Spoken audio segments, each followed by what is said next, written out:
Donc là il reste 30 secondes avant les résultats du premier tour, les estimations. Sachant que ça va beaucoup bouger dans la soirée. Mais bon.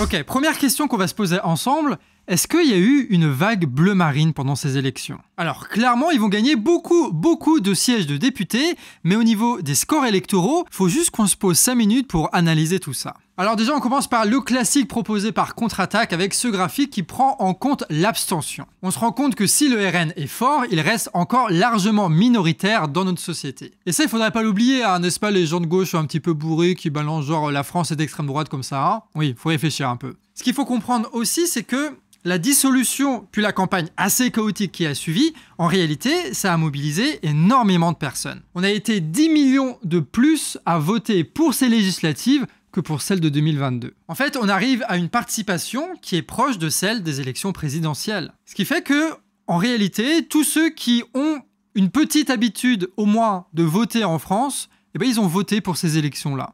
Ce qui fait qu'on a 70% de participation. En fait, en réalité, il y a les Français, 100% des Français, et parmi eux, tu as 70% qui votent pour les élections.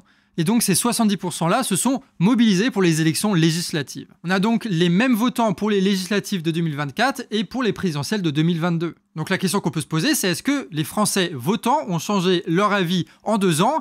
Et ben en vrai, quand on sort la calculette, on se rend compte que pas tant que ça. Le Rassemblement National, sans les Républicains de Ciotti et compagnie, ils ont fait 29% hier pour les élections législatives. Ça paraît beaucoup, et ben en fait, par rapport à 2022, pas tant que ça. Lors des présidentielles, Le Pen avait fait 23% et Zemmour, lui, il avait fait 7%. Et là, pour les élections législatives, les Zemmouriens, ils ont fait 0,49%. Voilà, ils se sont rétamés totalement. Ce qui fait que tu es en report de voix des Zemmouristes vers les Le Penistes, ce qui fait que de 23, on passe à 30, et c'est normal, parce que du coup, ça fait 23 plus 7, donc en fait, tu as juste un report de voix. Donc tu n'as pas plus de gens d'extrême droite pour ces législatives-là par rapport à il y a 2 ans, c'est juste que ce sont les mêmes qui se sont mobilisés et qui ont voté la même chose. Et si tu rajoutes le score des Républicains qu'ils ont obtenu avec Ciotti, bah tu obtiens les 34% qui ont été affichés partout à la télévision. En fait, le gros score du Rassemblement National n'est pas dû à une augmentation des votants RN, mais à une mobilisation de cet électorat-là pour une alliance des droites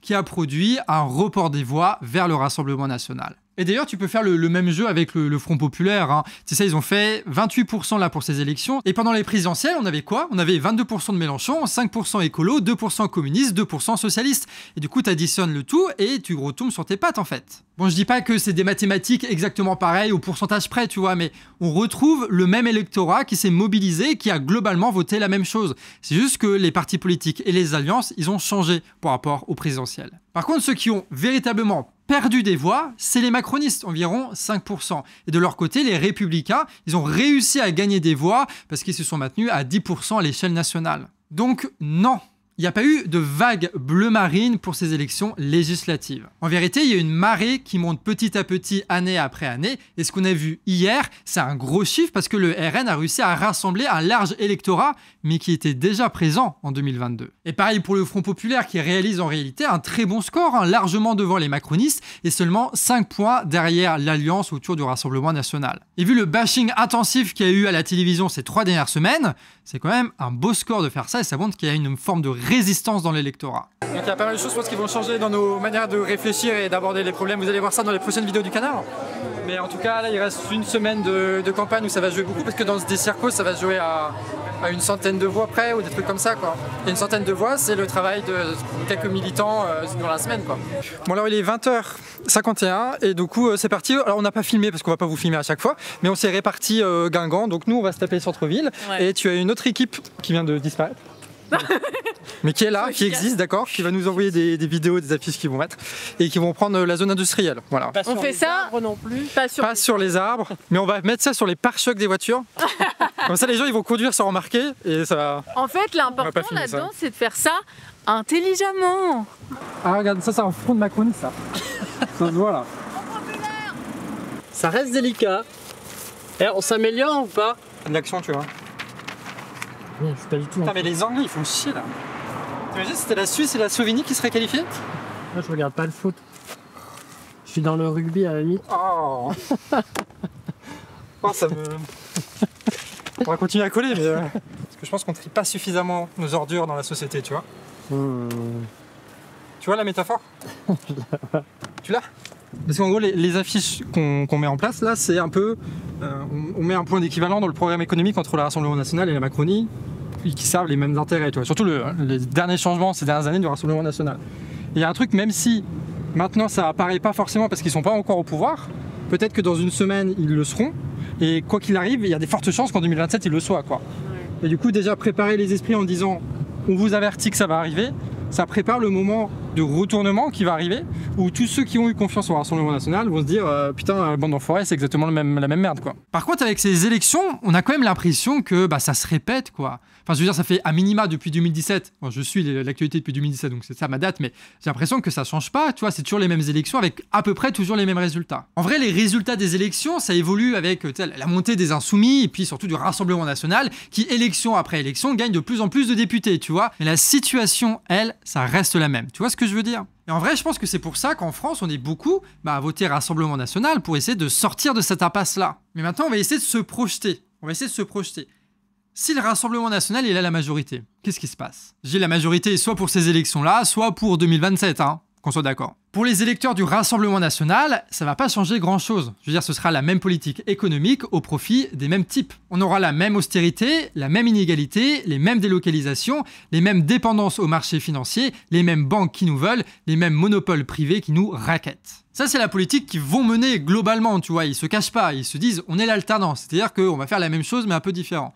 Et le Rassemblement National, évidemment, il va avancer masqué, tu vois. Il va essayer de dire mais non, c'est pas ça l'important. L'important, c'est l'autoritarisme, la police, les migrants, les LGBT, les doubles nationaux, tu vois. C'est ça qui est important. En fait, ils vont essayer de se distinguer de Macron en étant encore plus autoritaire et encore plus répressif que lui. Et ça, c'est un des combats qu'il va falloir mener dans les prochaines semaines, dans les prochains mois, c'est de montrer que ces priorités qu'ils affichent le Rassemblement National et de plus en plus à Macronie, c'est pas nos priorités, à nous, en vrai, de vrai, quand on réfléchit quand même. On veut pas d'un État plus répressif et plus autoritaire, on veut s'occuper de ceux qui dirigent réellement la société, de ceux qui organisent la production, de ceux qui chopent toutes les richesses, tout le pognon, de cette constitution qui met les pires au pouvoir et de ces médias qui sont contrôlés par les milliardaires. Parce qu'aujourd'hui, il faut bien se rendre compte que la population française, nous, on est très divisés. Il y a le Rassemblement National, il y a les Insoumis, il y a l'abstention, en gros, quoi. Et que cette division, elle s'est renforcée avec l'élection européenne, et encore plus avec les législatives et tout l'euphorie qu'il y a autour des médias, tu vois. Et il est possible que nos divisions puissent pas les surmonter avant que le Rassemblement National n'arrive au pouvoir. Mais cette division, elle peut s'effacer si on révèle le Rassemblement National comme étant les complices des mêmes puissants. Et à partir de ce moment-là, on va pouvoir repartir ensemble unis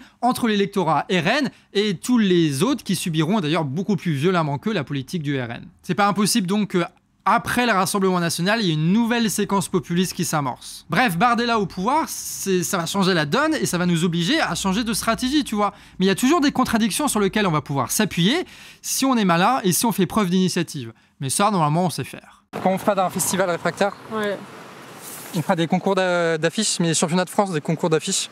Donc on va noter la colle, on va noter comment est-ce qu'on colle ça.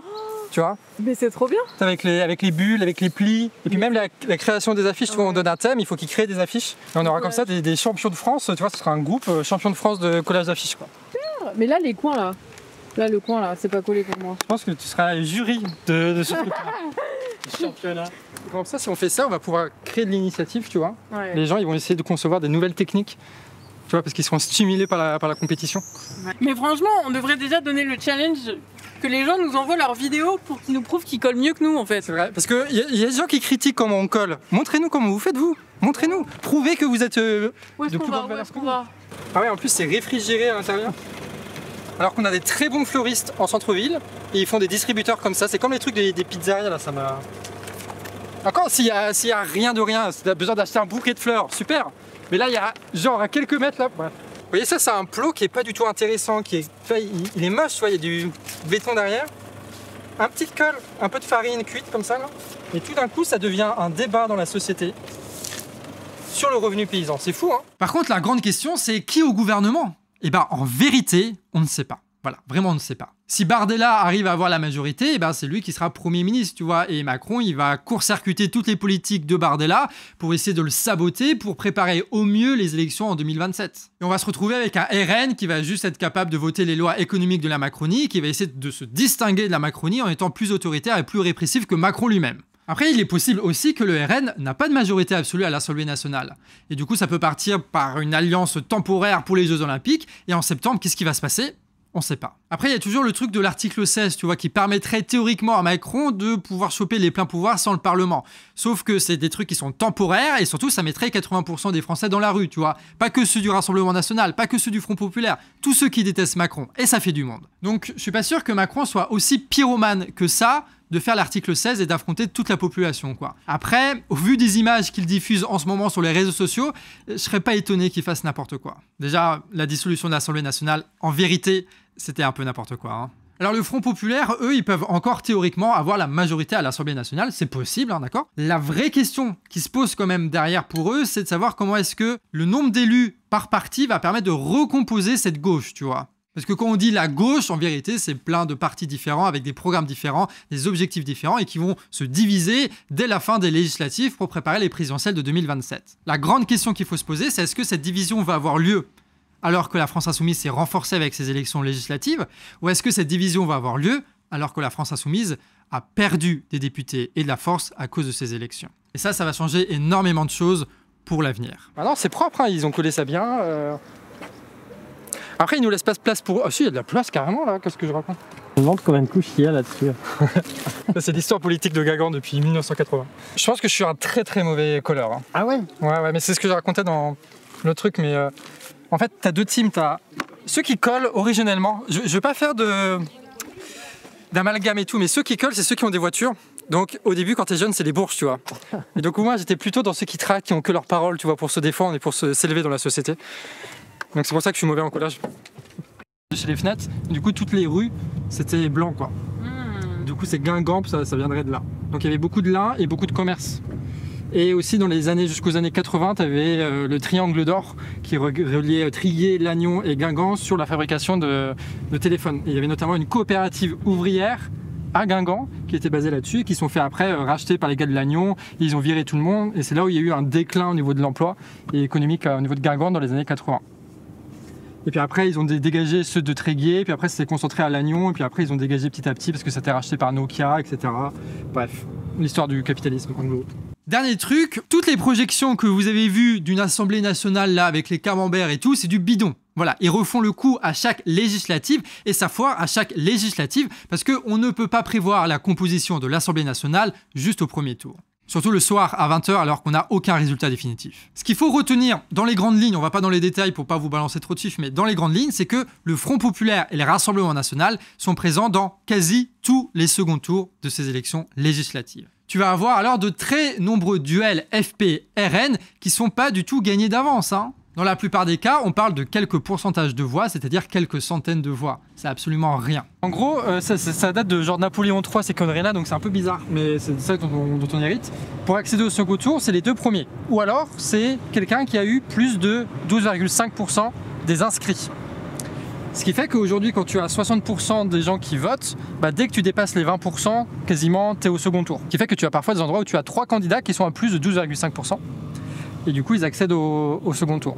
Et donc, la question, c'est de savoir, il y a le barrage républicain qui est censé dire que le candidat non RN qui est le plus bas, qui est arrivé 3e, se désiste en faveur de l'autre candidat non RN pour battre l'extrême droite. Le Front populaire, eux, ils appellent leur candidat arrivé 3e à se désister. C'est clair et net. Le temps où Mélenchon disait pas de consigne de vote, il est révolu depuis quelques années, hein. Les macronistes, eux, ils font appel au Front républicain. Mais c'est un peu confus et contradictoire parce qu'en fait, on ne sait pas ce qu'ils appellent réellement le Front républicain. Beaucoup de cadres macronistes considèrent LFI de la même façon qu'ils considèrent le RN hors de l'arc républicain. Et du coup, ils excluent totalement le fait de se désister pour faire gagner LFI. Donc est-ce que les candidats macronistes vont quand même se désister malgré les consignes de leur parti ?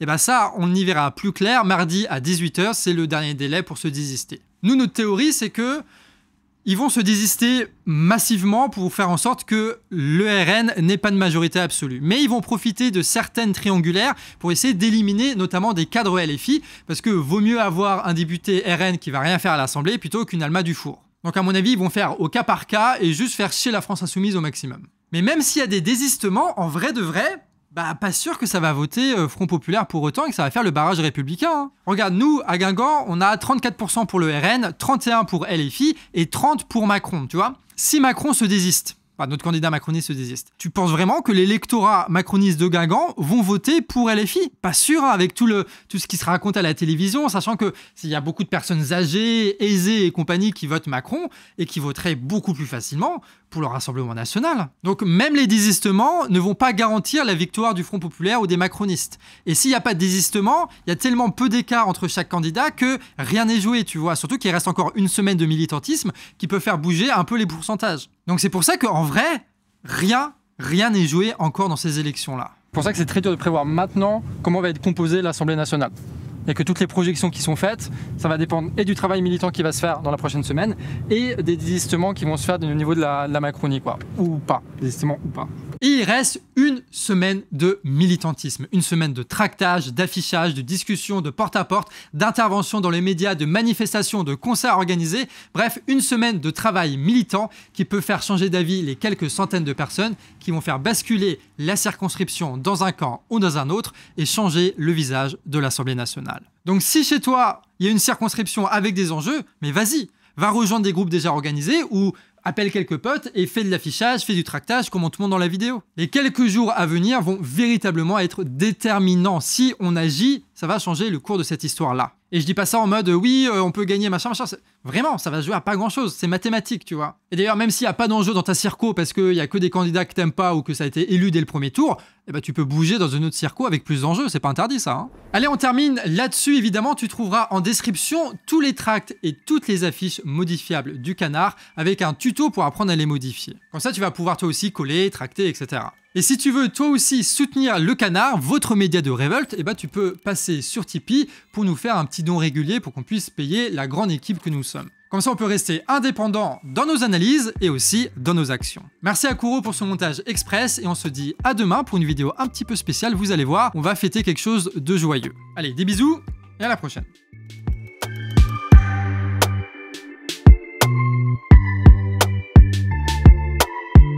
Ouais.